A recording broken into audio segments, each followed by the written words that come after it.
The Dorkening and all affiliated shows are not intended for anyone under the age of 18. The following may contain discussions or scenes that have adult situations, graphic violence, nudity, strong sexual content, and graphic language. This show is intended for mature audiences only. Viewer discretion is advised.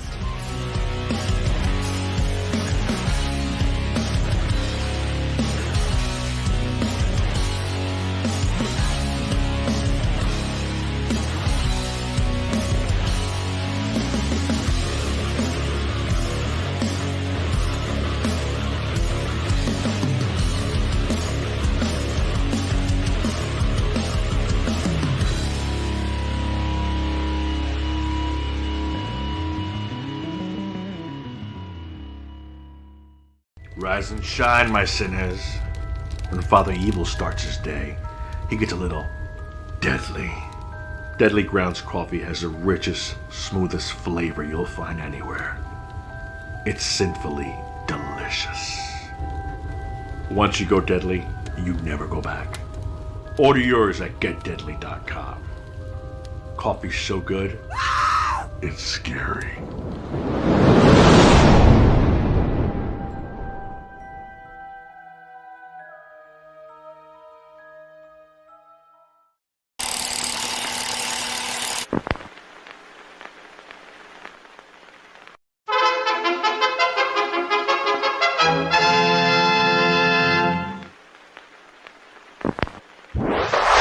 Persons under 18 will not be admitted.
What the fuck are we gonna do now?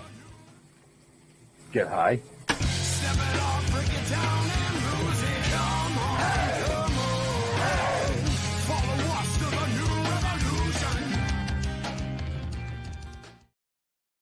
Hey, it's Wednesday. At least I think it's Wednesday. I'm not sure because my co-host is on vacation. So that means I had to call the backup. But then my backup called and had to bring his dog to the hospital. So that leaves me. Yeah, it must be Wednesday. Well, actually, no, that's not true. I do actually have a really cool co-host this evening. So, Jags, what's up, brother? Love coming on this show. I fucking love having you on the show. You know that? It's starting to become a regular thing a little bit, like once a month-ish. Well, just think of all the IMDb credits you're getting from it. I know. like that fucking means anything, right? Hey, you never know. It might. True that. One of these days, I mean, it's sprinkled in there with all the shitty indie movies that I did. Right. Well, that's because you haven't been in one of our guests' films yet. True. Well, and neither have I. But hint, hint. But no, I mean, we have an amazing guest tonight.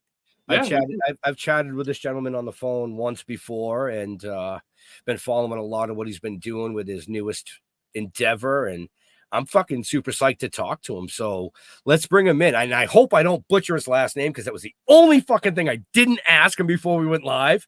But let's see if I can do I this. wasn't even going to attempt it. I'm assuming you don't pronounce the first E. So Troy Oelke. Did I get that right or wrong? Close. The O is actually silent. It's Elke. Elke. Yep. Oh. The O has no business being there.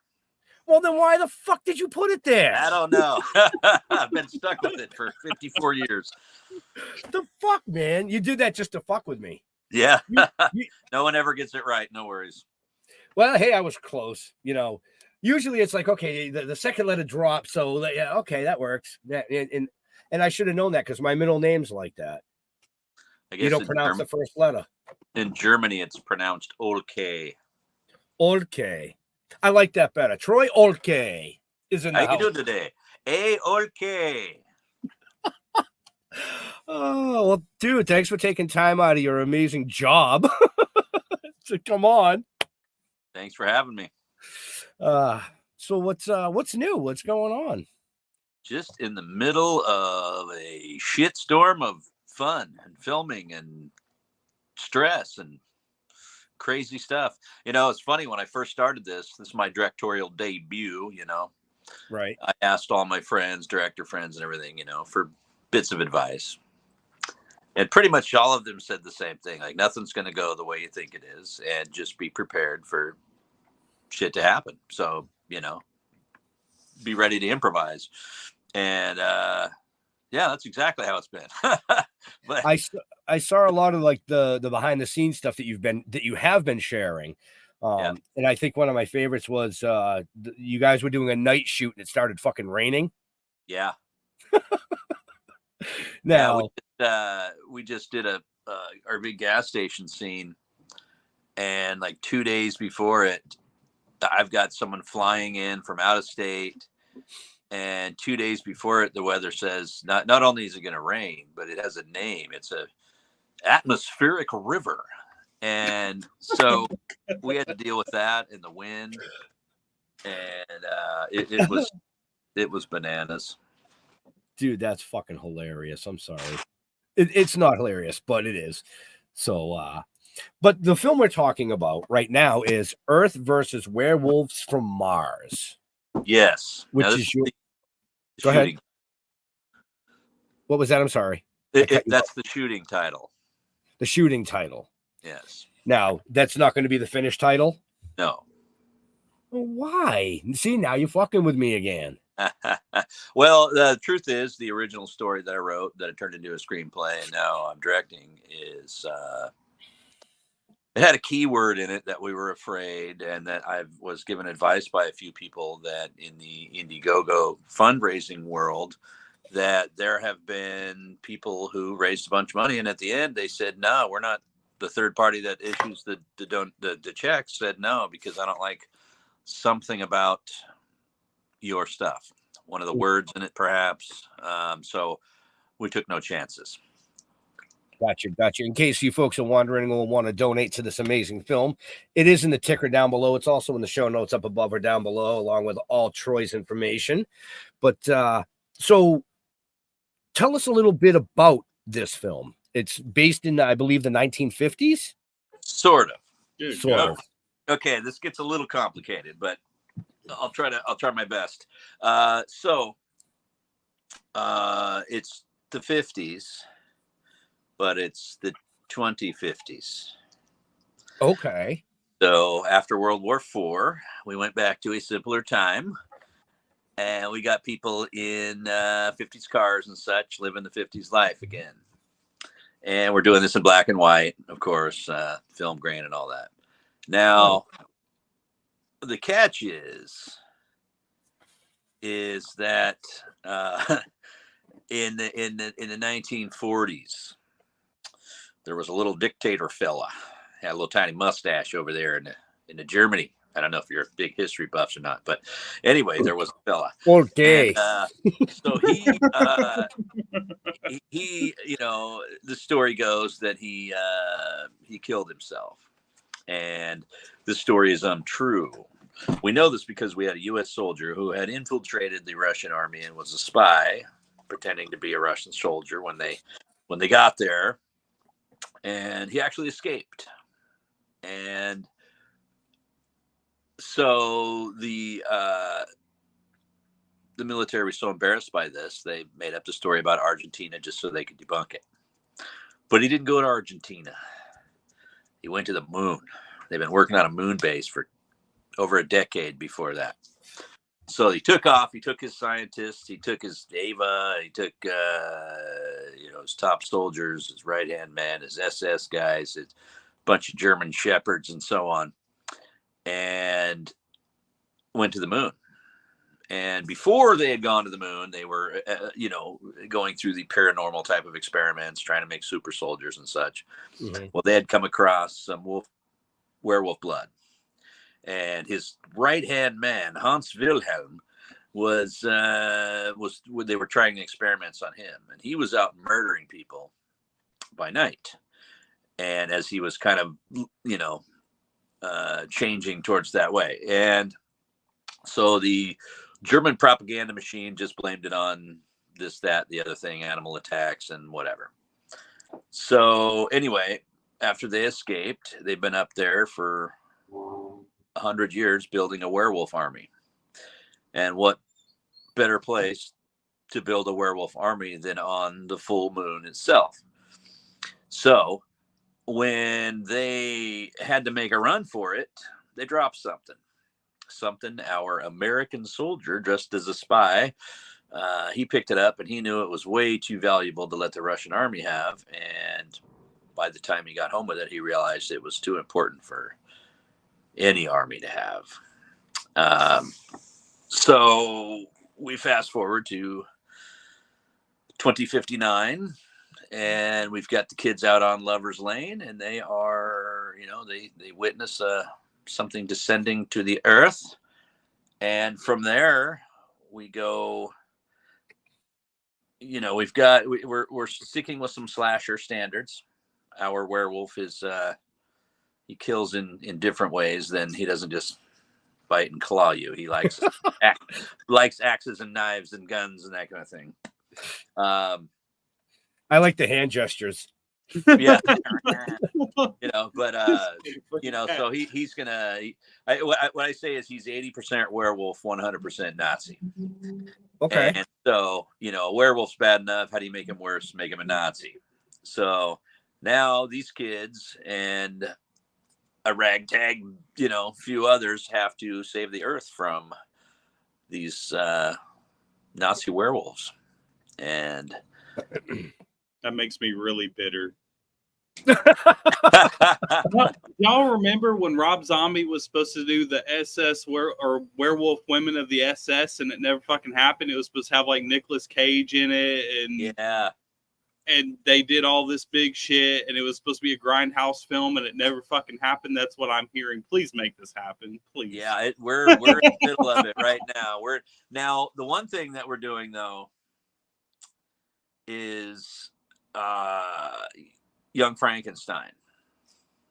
We have just absolute goofy ass humor throughout the whole thing. So we're sticking with the scarier parts to be a little scarier, but there's a lot of fun, a lot of funny stuff, a lot of goofy shit, and we're having a blast doing it. I got my partner is Deborah Voorhees from Friday the 13th Part 5. Yep. I know that name. We've got Ron Sloan, also from Friday the 13th Part 5 in it. I got Michael Bayouth, who is not only Ted White's son, but he is just a phenomenal talent all the way around. I mean, the guy, there's nothing he doesn't do, and he's amazing at it. And I have I found some really amazing actors in my neck of the woods, West Coast wise. and it's really coming together. I've pretty happy with it. I'm learning a lot. I'll tell you that much. Right. The second shoot, I'm like, okay, well, I know what not to do and what to do, more. And so it just kind of getting better at it each shoot. But no, it's been a blast. And, I doing 12 and 13-hour days until the middle of the night, and you're just still ready to just keep going, but by the time you stop, it's like, oh God, I'm glad I did, or I probably would have fallen over. But right. Yeah, it's been fun. I vaguely remember those days, eating dinner at 3 a.m. Yeah. What's open at 3 a.m.? Domino's. Mm-hmm. Yeah. I don't got a lot of healthy choices at that point. I did that many times when I did Clown Motel 2. We did that many a times. Mm-hmm. Oh yeah. It's fun though. No, you're just caught up in the moment. So you don't realize. It's like, oh, I want to get this done and I want to get this done. And then you start caring more about the actors and stuff. Oh God, I hope I'm not keeping them here too long, or they're not too cold, or, Well, no, that just plays into it, doesn't it? If they're overtired and too cold, it kind of makes it a little bit better. Sometimes. Unless it's supposed to be a warm summer night, and true.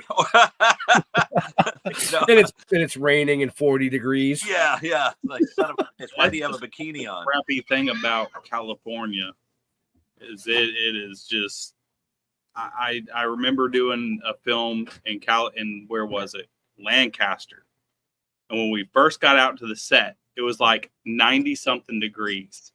And then I'm wearing shorts and just like a tank top and a vest. And then all of a sudden that sun starts going down. And I'm like, how the hell does it go from 90 to like 40? 12. Like, this is bullshit. I don't like California. Fuck this. So no, are you in California? I'm in Oregon. You're in Oregon. That's all right. So that's just as bad, if not worse. Probably worse. Sir, I'm about 15 minutes outside of Portland. Okay. They legalized the shit in the street there. By the way, that's the only reason I would go to Portland. Just saying. I think that's one of the only parts of the country that I have not ever been to. Well, you'll have to wait for part 2. I love the Northwest. I love the Northwest a lot. But, politics invade. Right. So when you're not producing or writing or acting or voice acting, because you've done all that, what else do you get to do out there? I mean, well, my mind's just always constantly going. So I have like 20 short stories kind of laid out, and I'm already thinking about what my next movie is going to be. I still got a ton of editing to do, and we're just in the middle of shooting right now. We're not even to 50% of the shooting yet, but I took on a big venture, doing a 50s, a time period piece. Yeah, we have a huge musical number, somewhere between Trick or Treat and Rocky Horror Picture Show. We got our bar scene's going to be great. I'm looking forward to that. It's kind of where all the beans get spilled, a lot of exposition, and our jokes, we make fun of everything. I mean, ourselves, especially, like, we make fun of our own flashbacks. We make fun of our own, it's a lot of it should be pretty fun. Yeah. I'm looking forward to seeing it, but correct me if I'm wrong. You have 6 things in production right now, correct? Did I read? Oh, he's like, I don't know. Yeah. Did I read that right? I don't know. Right now, I'm just focused on one, dude. Okay. Yeah. What are the other ones? Oh, I didn't look them up. I just looked and it said 6. I figured you'd tell us. Oh shit, man! I've been so busy that you're gonna make me do fucking research. Yeah. What kind of show do you think you're on? I just got I just got a glimmer of hope this morning when I looked up Kill the Orange-Faced Bear, and I found Kill the Orange-Faced Bear Test VFX. So this was a show. This was a pilot I was in with. I sat right next to Damon Wayans Jr. as featured background actor, and for the whole scene where he spills the beans about his girlfriend getting killed by the bear and all this. Well, then they sold it to like Comedy Central or something, and then it got axed. So I don't know if I'll ever see it.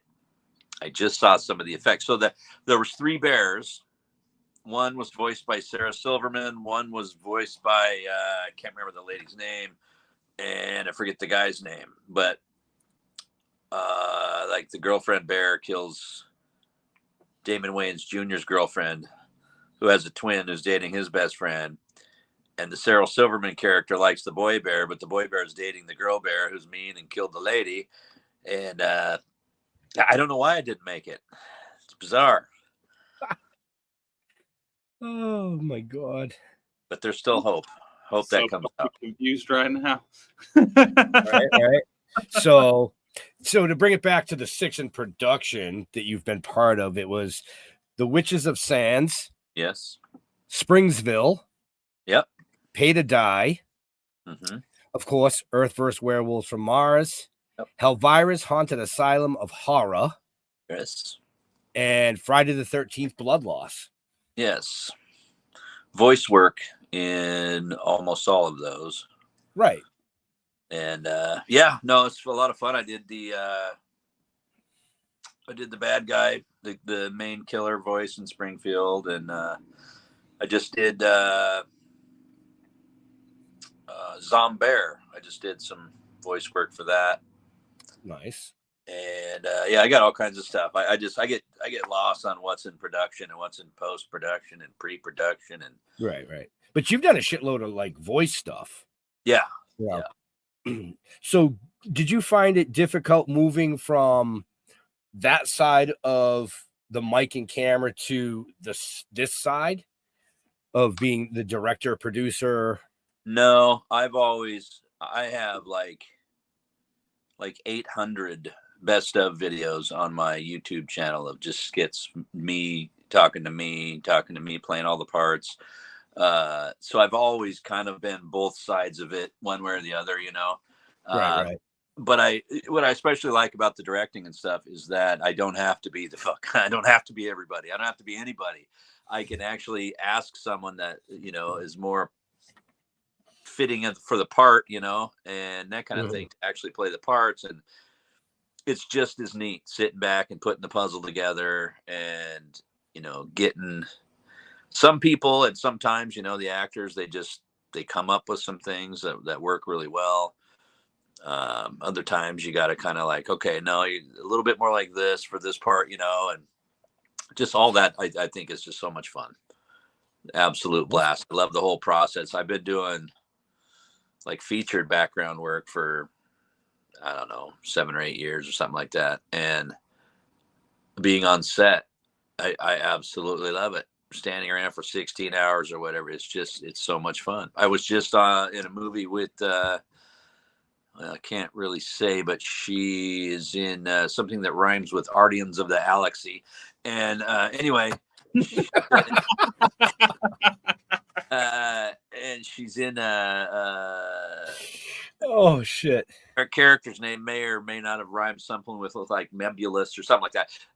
But anyway, I was just in this show where I got to play a bartender in a movie that's coming out starring someone from a show that rhymes vaguely with that.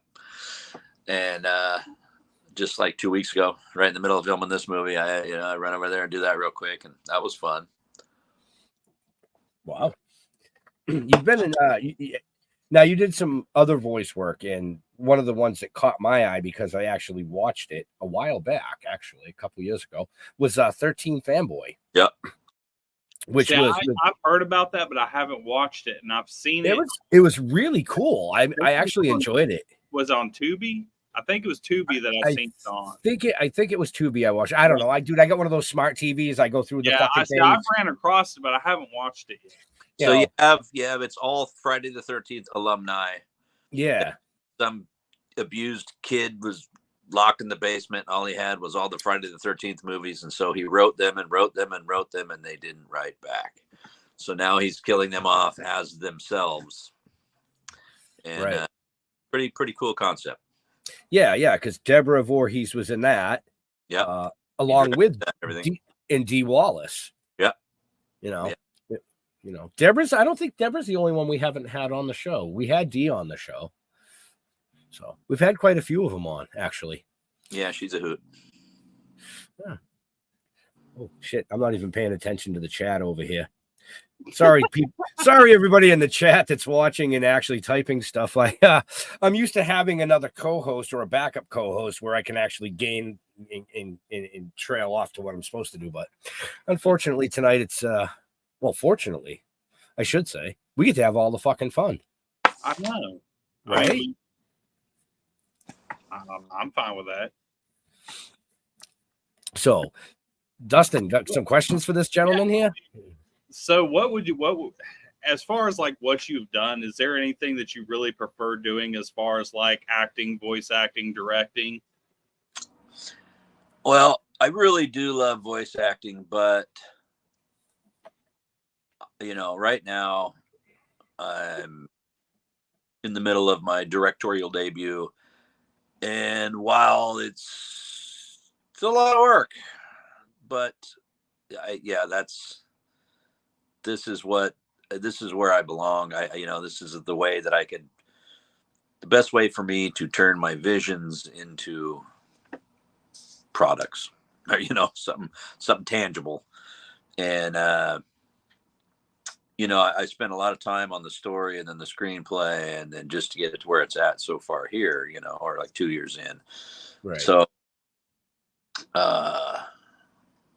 I'm just, I'm learning all the way. One of the guys I work with said, "Man, you are getting a $250,000 USC film school education, for next to nothing. You're out there doing it." So, and it's really nice. I've got a lot of people that, from the industry and stuff that are really helping me and keeping me on my toes. And it's not perfect, but it's a lot of good stuff. So. It's amazing what you can learn, because like I got into the indie films and I had a little bit of background in graphic design. And once I started doing indie films and like hanging out with some of these guys, and they started showing me like how to edit and how to do like CGI effects. And so I probably learned more from doing indie stuff than I probably would have at like a community college film school. I'm like, man, fuck that shit. Just try to get your way into indie films, because you'll learn so much shit in the time like doing a few of them compared to spending all that money going into debt. And you tend to end up,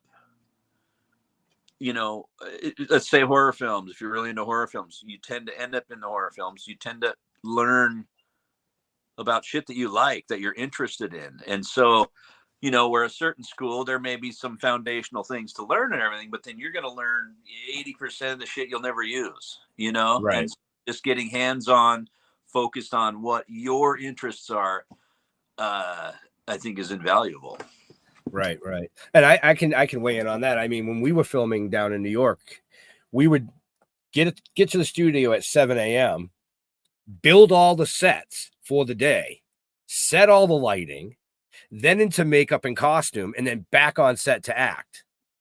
And, you're doing, like you said, you're doing those 12, 16, 18-hour fucking days, but you're learning shit that a lot of the other side doesn't get to learn.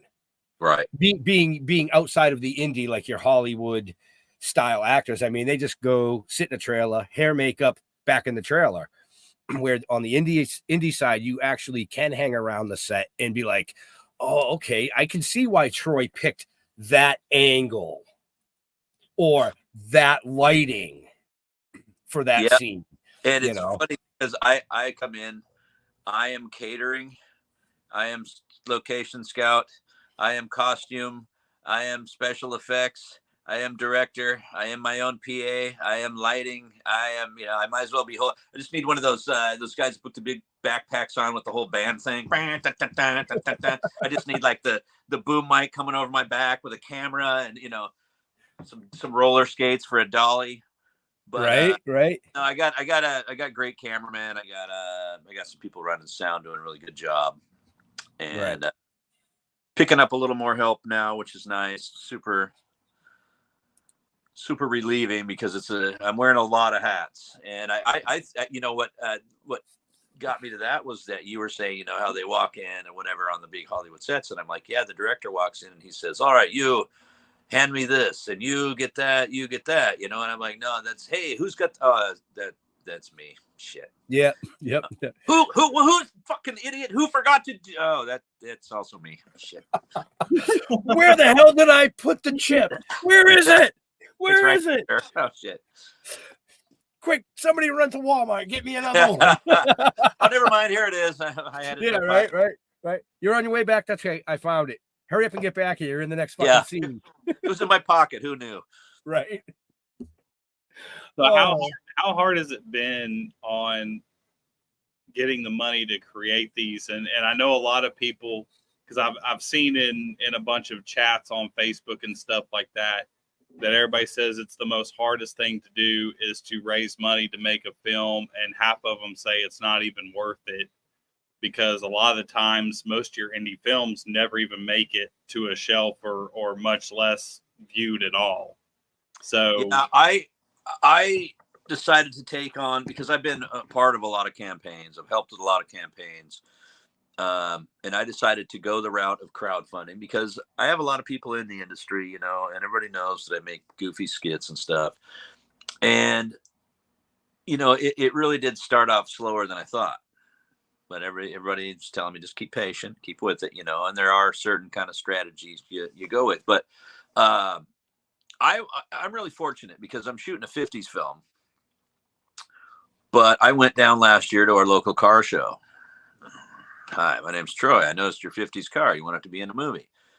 Met a bunch of people. We got a right dead center in my little town. Someone spent a shit ton of money putting together an old 50s gas station, like every single thing about it, even the products in the windows. So we filmed a gas station scene there. We've got an old bar we get to use. So I raised about $5,000, and then we've got a couple thousand more from outside of that. It's pretty funny how fast it goes, though, when you start getting costumes and you start getting this and that, and then feeding the cast and crew each set. I mean, even if you bought them just lemon bars and celery sticks, you're still talking $100. Oh yeah. So, yeah, I know. But it's I kind of had a good setup there. I got a buddy who has a 1960, so how when you're driving around in 2023, you're driving the 2024 Chevy. So we've got the 2060 Impala in 2059, and we have a narrator that's just incredible. You'll see later why. We're colorizing the blood. There you go. So like a Sin City type thing. Kind of. Nice. That's cool. Yeah. Nice. I dig that. That'll give it a nice effect, I think. Yeah, add some film grain, and it should be fun. We got a lot of comedy. We got a lot of blood. There is no nudity, and there's no cussing. I think the word damn was used once. Everything else is consarnate, gee willikers, and gosh. So 1950-ish. Yes, we're calling it a family slasher. A family slasher. You can bring your children to it, folks. Come watch them get murdered. Right? So I know you said you're about 50% of the way through filming. Do you have a target release date? The first of the year. First of the year? Okay. Yeah, if I could do it around Christmas or something, I probably would. But I am absolutely in no hurry. I want to take my time and edit it, make sure I don't push this out. You know, I tend to finish something and go, all right, that is perfect. And then I'll just put it away. And then a month later, I'll turn it on and go, oh, wait, no. I just noticed something. I got to shorten that there. I don't like that flow, you know, so right. a little bit of this, a little bit of that. But yeah, I'm shooting for the first of the year. Should be fun. I'd love to get it in some drive-in theaters. You know, we're in talks for possible limited theatrical release, which she had 13 Fanboy, and definitely going to hit streaming services one way or the other. Right. But we're about halfway there, and so there's a lot of work left still, just like going to get some insert shots, you know, here and there, and that. But for now, and I actually do have a part in this. I'm playing Rockin' Ricky, the DJ, and so he's got kind of a part throughout. And we have in our Indiegogo, we've got a product placement deal. It's $1,000, and you get like 5 spots in the movie with your product does, and a commercial. So we're doing, in the middle of this movie, we're going to stop and have the intermission. Let's all go to the lobby, and then come back with something like a Chesterfield cigarettes type thing. One of the products we have that bought the product placement is cocaine energy supplement, which is just it's like an energy drink, but it's called cocaine. And so we've got scenes in there where it's just like, you know, and then there's like radio ads for people. We have a spot for podcasters. Was that a hint? Was that a hint, Troy? Potentially. So what we do have a scene where the kids are entering a house trying to get a hold of somebody, and in the background is a podcast playing the whole time, and they're talking about Nazi werewolves and such. Like this episode. Yeah. So for everybody watching or listening, make sure you check the show notes up above or down below for all the information regarding what we're talking about here, which is Earth vs. Werewolves from Mars, which is the shooting title. He has not released the title that we're going to be privy to yet. Based on the short story, Nazi Werewolves from the Moon. So there are still, I thought I saw a bunch of really cool shit still on the Indiegogo campaign, if I'm not mistaken. Yep. You know, I could probably pull it up on my side screen, but it won't let me share it because my computer's just being a little bit fucking narf tonight. You know, I didn't know where I was going to go with that, so I just stopped. Oh, fuck. It happens. Oh, I know. So, but anyway, back to what we were talking about, which was what? Movies. Nazi. Oh, that's right, movies. Right. Nazi werewolves.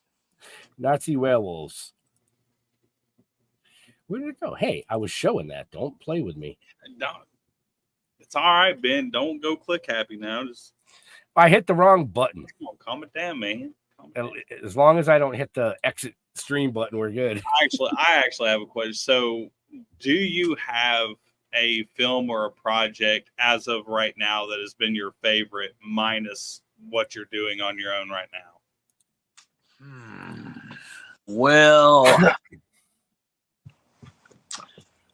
oh man, that's rough because I really like a lot of them. Pig was a lot of fun. I ran into Nicolas Cage. I was in the woods, and it was me, one other woman, Nicolas Cage, and another actress. But that's my big Nicolas Cage scene hit the editing room floor. Have you guys seen the movie? No. I wasn't going to talk about it because your scene hit the floor. It's terrible. It's a terrible movie. Is he as bad as what people say? I've heard a lot of horror stories about Nicolas Cage. He wouldn't talk to anybody. He didn't talk to anybody. He was just sat by himself on a bench in character.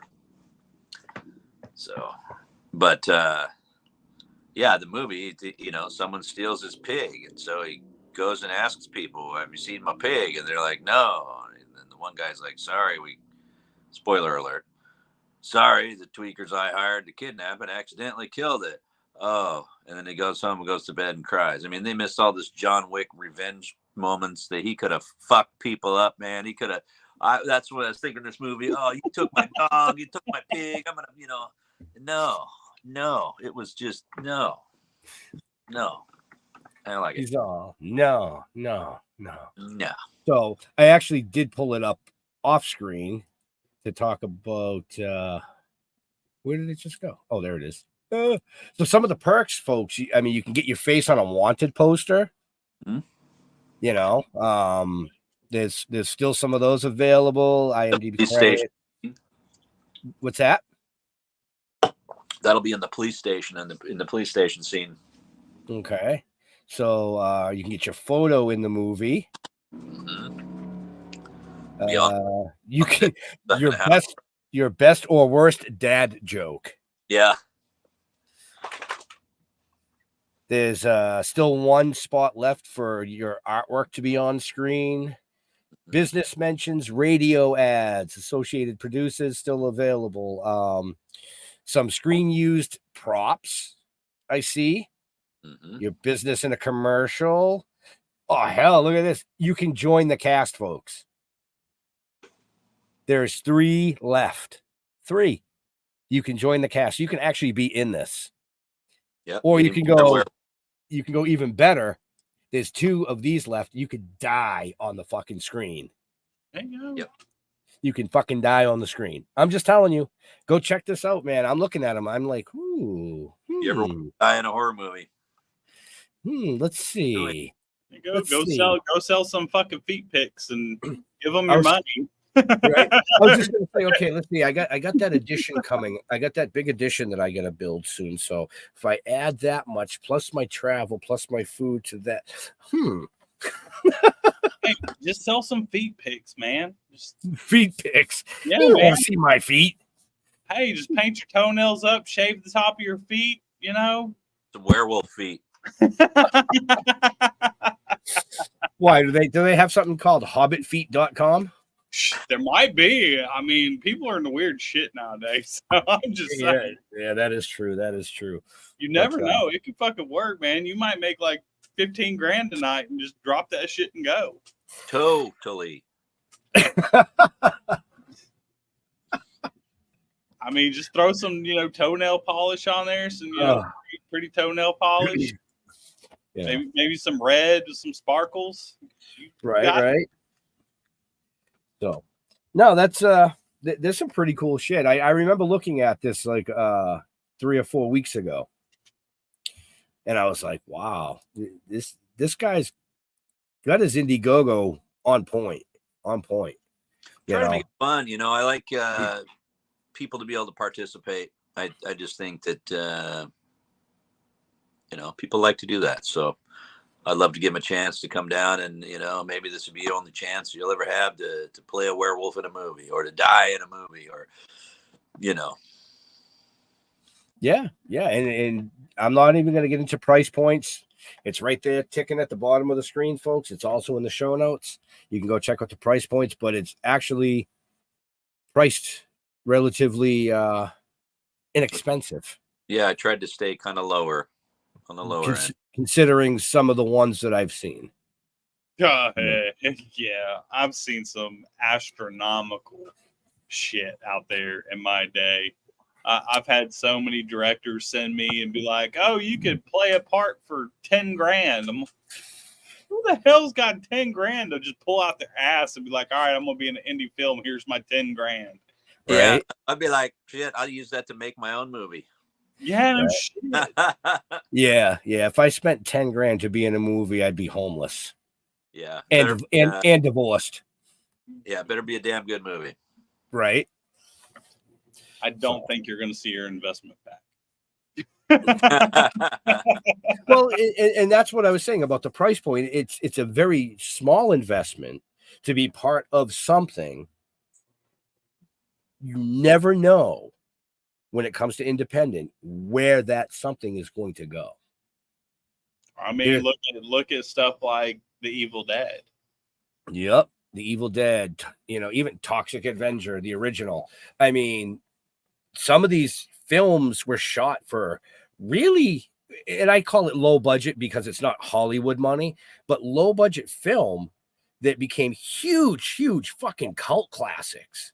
Yeah. Like huge, and it's usually the funny, off the wall, goofy style film. Yeah. That everybody's like, this is a lot of your stuff like Trauma set the tone for that. Right. And you also had Peter Jackson back in the day. You got Lord of the Rings Peter Jackson people. If you go back, he did one, which is one of my favorite horror films of all time, which is Brain Dead or Dead Alive, and some people called it Brain Dead. Here in the United States, I think it was Dead Alive, which is one of my favorite films of all time. And then he also did Bad Taste 1 and 2. And I mean, they're super low budget, extremely freaking gory. I mean, I think Dead Alive was banned in some countries, may still be banned in some countries to this day. Well, we know Troy's film's going to be banned in Germany. For sure. I tell you, man, I got to be on a watch list somewhere, ordering fucking Nazi memorabilia and shit. I'm like, no, man. Didn't you notice it with a pair of werewolf gloves? I mean, Jesus. Right. Now, actually, that brings up a good question or a good point. How hard was it getting some of the Nazi props? Well, it was not easy. So at first I started getting some generic stuff. I started looking actually for one of my werewolves. I was looking at the black officer's uniform from Star Wars. Mm-hmm. Because I would find one, or German soldier, which would just be the gray costume. And, okay. And then this is out of stock, no longer sold, or it's only in this one little shop in Budapest or something. You have to go there and get it. I'm like, shit. So I ended up scoring, I got like an officer's jacket. And I was able to get to those pants with the, the sides that flare out, like the old jockeys, mm-hmm. off a military memorabilia site. But my real score was when I ran across the guy on Facebook Marketplace. Mm-hmm. And he had a German officer's jacket with covered in medals and chains. And I'm like, I need that. And he's like, well, that's not the only one I got. Like, I need that too. I'll take that, I'll take it all. And so I got really lucky there. And it's like, where do I even sell that when I'm done with it? Do I? Maybe I'll just start keeping for the production value. I'll just keep making Nazi movies. Right. Nazis against Free Willy. I mean, you can always frame it as like a, moment, like a token of something that you fucking did and stick it up in your office. Yeah, I used to have, when growing up, I had friends that had, their dads had like armbands and the bayonets and all stuff that they took off dead soldiers. And so to mm-hmm. them, like today, someone would be like, oh my God, you got what? No, it's like, no, I took this off a dead some gum. And, yeah, you don't see that too much anymore, but I mean, I've never been in no Nazi movie, but there's stuff that I had from movies, like whenever I played, the Clown Scoops the Clown. I framed the jacket in one of my old masks. Let's see if hopefully it doesn't. That's a pin. But yeah, you're gonna get us banned. That's an actual pin that I got. God, probably 15 years ago. I just happened to see it in like a thing, like somebody was selling pins, but yeah. It actually says Adolf Hitler, 1933 on it. Oh, wow. It's like a political, like a Probably running for office. Right. Yeah. It was like a running for office style pin or something back then. Do you know what time Hitler went to bed? No. 9. 9:30 tops. Okay. You know, and the reason I asked that is because I've owned an antique store. I used to do a lot of buyouts and cleanouts 10, 15 years ago, and I would get some German military stuff, German this, German that, and I couldn't fucking sell it anywhere. Yeah. Every time I tried to sell it, they'd be like, "Nope, sorry, you can't sell that," and they'd take it down. And one of my most prized possessions, I don't think I have it down here. It might be upstairs in my room. I have a newspaper from World War II with a photo in the middle of the newspaper of Adolf Hitler with his entire entourage. It was one of the only photos that was ever taken with all of them that they weren't posing for. And the moral to the story was it was a French photographer that took this photo. 2 days after that photo came out in the paper, he disappeared. Of course he did. So, and I actually, when I had my antique store, was selling just that photo. Like I black and white scanned it, and and people were fucking buying them left and right. But it's I like history. I'm a military insane buff when it comes to history. I love to watch how things went down. Like how people got away with this, what their strategy was. And yep. You know, and I'm really, really big on based on actual event style military things. You know, let's be realistic. There's a lot of military movies out there and things like that, but it's when it's based on actual events. You can't get me away from the fucking TV, literally. But I'm looking forward to seeing this because, you know, I think it's going to be a kick-ass film. I think it's going to be fun. If nothing else, it should be a fun, unique kind of ride. I'm just, I set out to make something kind of fun. We're in the future, but the past, and right. The narrator is like their kid from the future, and so it's very complicated, but simplified at the same time. Right. Now, just for our viewers and listeners, is there a time frame where the Indiegogo will end? Yes. We've actually been talking about it. I'll probably give it another month, and then we'll probably close it up, and then we may come back for some finishing funds, but the finishing funds, I think, will be, obviously won't be offering things in the movie because we will have already shot. So, right. There is lots of stuff to get. You can, your friend's photo in the film, whatever, as a gift. Hey, you're in that now to me. What? Right. And the reason I'm bringing that up again, folks, is Father's Day is coming. Just saying. You could get a part for your dad in the film. You could get him a film use prop.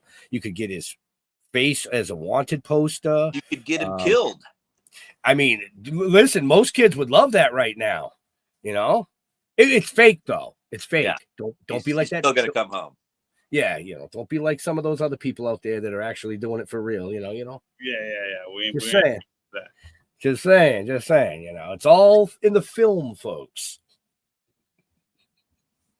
Oh shit! But we are coming up on time, and I know Troy has to get back to work because he really begged me to try to move the show by a couple hours, but unfortunately, with the network and all the other shows, it was just it was almost impossible to do tonight. So if we have any last questions or comments or anything, you get them in the chat now because we got to let this amazing gentleman actually do some real life stuff very, very soon. Filming. Appreciate you guys. It's not a problem. So there's been a ton of comments, a lot of people watching, I think they're I afraid to can't type. see them, so I can't. I'm sorry if I'm not. That's all right. You can go back later and rewatch the comments if you want to. Okay. Or not. I'm okay I'll with go that back too. and try to answer anything that anybody's asking if possible. No, I mean, most of it was just like, oh, hey, what's up? Okay. This is awesome. A lot of clapping hands, some laughy faces. Oh, I didn't even see that foot fetishes. Oh, yeah. Happy Father's Day. Things like that. If there was anything pertinent as questions, I would have brought them up. Okay. Maybe because I Maybe. was kind of like watching. I was watching it with one eye, kind of, sort of. But with that being said, Dustin, any last questions for our guest? No, I mean he covered that shit fucking beautiful. Right. I mean, half the questions I had written down, he answered before I even had to ask him. So I'm looking forward to seeing it. I'm definitely going to check it out whenever it comes out. Right. So, pay attention, folks. Show notes up above, down below. Follow Troy. Follow the filming. Check out the Indiegogo. It's all there everywhere in the show notes. Then you'll know when it's coming out. But one question I am going to ask, this is a question that our producer usually asks. What does Troy dork out about? For instance, there was a guest on who dorked out about the history of sunken vessels, and another one dorked out about astronomy. What is something that only Troy really might know that Troy dorks out about? Well, there's two things. One is I want to solve the Zodiac. I'm fascinated with the Zodiac. I bought the whole disc from the FBI of the redacted materials and all that. Other than that, my real dorkness is retro TV shows, man. I will stay up all night watching Battlestar Galactica, The Bionic Woman, $6 Million Man. I was watching the Croft Super Show last night. There's something about the 70s, even early 80s that I don't know. They just can't capture it these days. It was such a more fun and innocent time, and it makes me smile. Excellent. I like that because those were my years. Now I'm aging myself. My whole movie is basically based on the old Sunday creature features, monster movie matinees. Kind of the theme behind it. Yeah, I grew up loving fucking Gilbert Gottfried's Up All Night on fucking USA Channel. Mm-hmm. I mean, I was born in the early 80s, and that shit, man, that's where my whole fascination with horror even came from. We used to watch Elvira when she was on her cable access show or whatever. My mom even bought me a shirt. And loved it. You can actually watch her stuff on Tubi right now. The what? You can actually watch her stuff on Tubi right now. All the Elvira. Yep. It's all on there. Yep. Very cool. Yeah. So we're going to let Troy get back to what he's doing. So let me close out the show. Troy, on the social medias, where do you like people interacting with you?